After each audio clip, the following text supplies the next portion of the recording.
So hey guys, welcome to my new mini vlog. তো কেমন আছো সবাই? আশা করছি সবাই খুব ভালো রয়েছে। আর এদিকে দেখো গাইস, আমরা দুই বোনই কিন্তু সেজে গুজে রেডি হয়ে গেছি, কারণ আমরা ভিডিও বানাবো, তারপর একটা জায়গাতে যাবো। আর আজকে আমাদের বাড়িতে আমার বোন আসবে। তো তারপর অনেকটা বেলা হয়ে গেছিলো, তো বোনের জন্য অনেকক্ষণ ধরে ওয়েট করছিলাম। তারপর কাকাকে ফোন করি আর কাকাকে বলি যে কখন আসবে তুমি।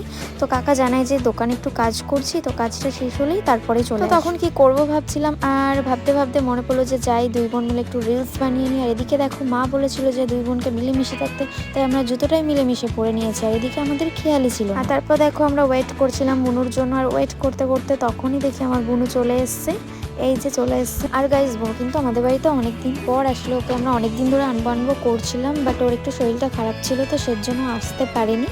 তো আজকে দেখো চলে এসছে। আর গাইস, তো যখনই আসে আমরা তিনজন যখনই একসাথে থাকি, সেটা ওদের বাড়ি হোক আর আমাদের বাড়িতে, কিন্তু খুব মজা হয়।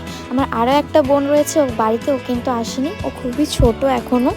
তো ওটা হচ্ছে আমার মিষ্টু বোনও, তোমরা হয়তো আমার অনেক ভিডিওতে দেখে থাকবে ওকে। ও আসেনি বলে ওকে একটু মিস করছিলাম। আর এইদিকে আমার বোন বলছিল আজকে ও থাকবে না, চলে যাবে কিছুক্ষণ থেকে, তো সেই কারণে একটু মনটা খারাপ হয়ে গেছিলো। তারপর বলছিল আমি খাবো দিদি, তোরা এখানে দাঁড়িয়ে থাক। আমরা দাঁড়িয়েছিলাম, আর এদিকে দেখো আমি পাঁপড় খেতে আরম্ভ করে দিয়েছি। আর যখনই খেতে বসেছে তখন থেকে আমাদের গল্প শুরু হয়ে গেছে। আমাদের যে কত গল্প জমে রয়েছে তা আমরা নিজেও জানি না, আমরা গল্প করেই যাচ্ছি। তারপর গাইস, বোনের খাওয়া দাওয়া কমপ্লিট হয়ে গেলে আমরা চলে যাই একটু রাস্তার দিকে হাঁটতে। আর হাঁটতে হাঁটতে গেছিলাম একটু ঘুরতে। আর ঘোরাটোরা হয়ে গেলে একটু দোকানে যাই, দোকান থেকে কিছু খাবার দাবার কিনে আনি। আর গাইস, দোকানে গিয়ে খাবার দাবার কিনবো কি, দোকানে গিয়েই তো আমাদের গল্প লেগে গেছে। এদিকে আমরা খাবার কেনার কথাটাই ভুলে গেছি।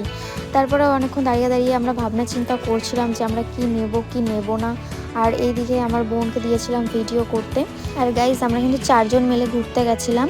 আমার দুই বোনু, আরও একটা বোনু ছিল, আমাদের পাশের বাড়িতেই থাকে। আর গাইস, আমরা যে খাবারগুলো কিনে নিয়ে আসছিলাম না, তখন আস্তে আস্তে একটা হনুমান দেখতে পাই রাস্তায়। আমরা কি করব ভেবে পাচ্ছিলাম না। খাবারগুলো সবারই সোয়েটারের মধ্যে ঢুকিয়ে নিয়েছিলাম, তো খুব মজা হচ্ছিল তখন। আর যখন গাইস আমরা দোকানে গেছিলাম, তখন আবার সামনে একটা ষাঁড় বেঁধেছিল, তো আমরা 4 জন মিলে দৌড় দিয়ে গেছিলাম। আর তারপরে দেখো এদিকে খাবার টাবার নিয়ে আমরা আমাদের রাস্তাতে চলে আসি। আর রাস্তাতে এসে একটু ভিডিও টিডিও বানিয়ে নিই। আর বোনকে জিজ্ঞেস করছিলাম যে বোন তুই আমাকে কতটা মিস করেছিস এতদিনে। ও বলছিল অনেক অনেক। আর আমিও বলছিলাম আমিও তোকে অনেক মিস করেছি, একটা চুমু খাওয়া আমাকে। তারপর আমাকে একটা চুমু দিচ্ছিল। আর তারপর গাইজ আমরা কাকাকে অনেক করে বলি যে কাকা বোনকে একটু থুয়ে যায়, তাহলে আমাদের একটু আরও বেশি আনন্দ হবে, আমরা বেশি বেশি গল্প করব, অনেক মজা হবে।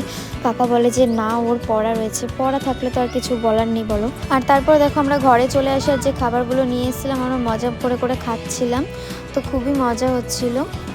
আর ও আমাকে খাইয়ে দিচ্ছিল, আমি ওকে খাইয়ে দিচ্ছিলাম, তারপর বোনকে খাইয়ে দিচ্ছিলাম। এই করে করে আমরা 3 জন মিলে খাওয়া দাওয়া করি। আজকে দিনটা কিন্তু আমরা খুব এনজয় করে কাটিয়েছি, কারণ আমাদের বোন এসেছিল। তো চলো গাইজ, আজকের মিনি ব্লগটা এই অবধি। ভালো লাগে